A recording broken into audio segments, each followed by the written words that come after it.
HSC পরীক্ষা 2025 কিন্তু আবারও আন্দোলন ঘোষণা করলো। সামনে ঈদ, আর ঈদের পরে কিন্তু 24শে জুন থেকে তোমাদের পরীক্ষা কিন্তু অনুষ্ঠিত হবে। এবং তোমরা এখানে দেখতে পাচ্ছ আজকের ডেটে কিন্তু নতুনভাবে একটা নিউজ প্রকাশ হয়েছে, আন্দোলন ঘোষণা এইচএসসি 2025 শিক্ষার্থীদের, তাদের দাবিগুলো কি। তো যদি খেয়াল করো এখানে বলা হয়েছে আগামী 26শে জুন তোমাদের কি হবে, পরীক্ষাটা কিন্তু শুরু হবে। ইতিমধ্যেই সকল পরীক্ষার প্রস্তুতি কিন্তু সম্পন্ন হয়েছে।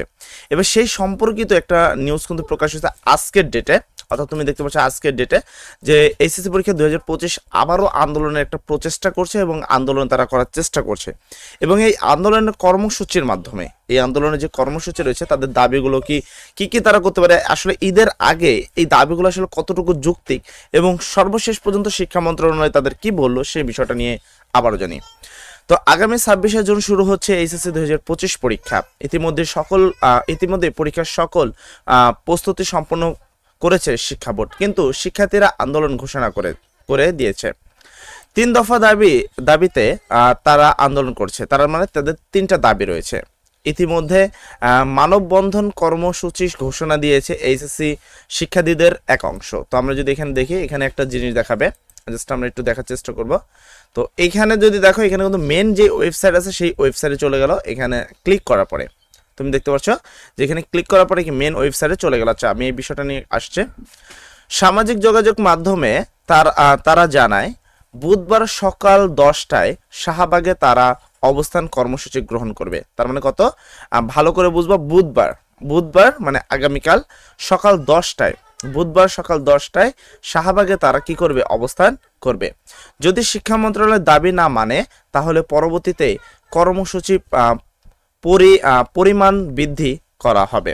কি দাবি তাদের জানতে চাইলে শিক্ষার্থীরা জানে আমাদের 3টি দাবি রয়েছে।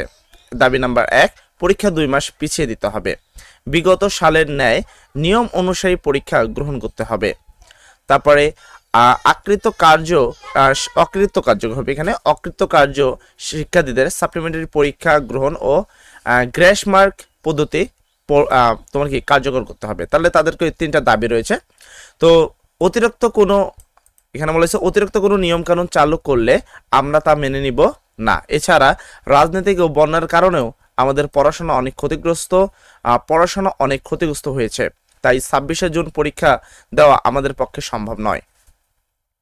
এক্ষেত্রে এইচএসসি 2025 পরীক্ষা 2 মাস পিছিয়ে আগামী আগস্ট মাসে নেওয়া দাবি জানিয়েছে আর কি শিক্ষার্থীরা আর কি। এছাড়া পরীক্ষা শেষে অনেক শিক্ষার্থী 2-1 নম্বরের কারণে ফেল করে, এক্ষেত্রে শিক্ষার্থীদেরকে 1 বছর নষ্ট করতে হয়। তাই আমরা সাপ্লিমেন্টারি সিস্টেম পরীক্ষা চালু করার ব্যাপারে কথা বলছি।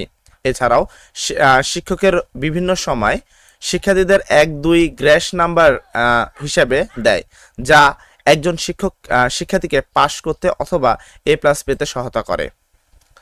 কিন্তু বর্তমানে সময়ে তা বাদ দেওয়ার কথা বলেছে শিক্ষা উপদেষ্টা এই বিষয় নিয়ে, যা নিয়ে আমাদের আপত্তি রয়েছে। তো এখানে বিষয়টা ভালো করে তুমি যদি খেয়াল করো, তাদের কিন্তু তোমাদের যে আগামী কর্মসূচি রয়েছে 3 দফা একটি কর্মসূচি, যেটা আগামী বুধবার কিন্তু অনুষ্ঠিত হবে। অর্থাৎ বুধবার বলতে আজকের ডেটে, বুধবার বলতে কবে বুঝছে যে আজকের ডেটে কিন্তু কি হবে, আবারও সকাল 10টার সময় তোমাদের কি কর্মসূচিটাই পালন করা হবে। এটা কি আগামী বুধবার, হ্যাঁ আগামী বুধবারে কি করা হবে, তোমাদের কর্মসূচিটা পালন করা হবে। এবার আসলে দেখা যাক কতটুকু মানা যায়, কতটুকু না মানবে। তো তাদের দাবি কিন্তু এই 3 দফা তাদের দাবি রয়েছে। তো যাই হোক, আশা করি তোমরা সবাই বুঝতে পারছো। আর তারপর আমি বলবো প্রিপারেশন নেওয়ার জন্য বিভিন্ন আন্দোলনগুলো আসলে সর্বশেষ পর্যন্ত আন্দোলনের কতটুকু লাভ হয় জানি না, কারণ এইচএসসি পরীক্ষাও প্রচুর পরিমাণ আন্দোলন করছিল, কিন্তু তাদের কিন্তু খুব বেশি লাভ হয় নাই। এখন বাকিটা তোমাদের উপরে, আমি কোনো দিকেই থাকবো না, আমি চেষ্টা করবো যে তোমাদের পক্ষবাদী হয়ে কিছু কথা জানানো। যাই হোক, সবাই ভালো থাকো, সবার জন্য দোয়া করি। আসসালামু আলাইকুম।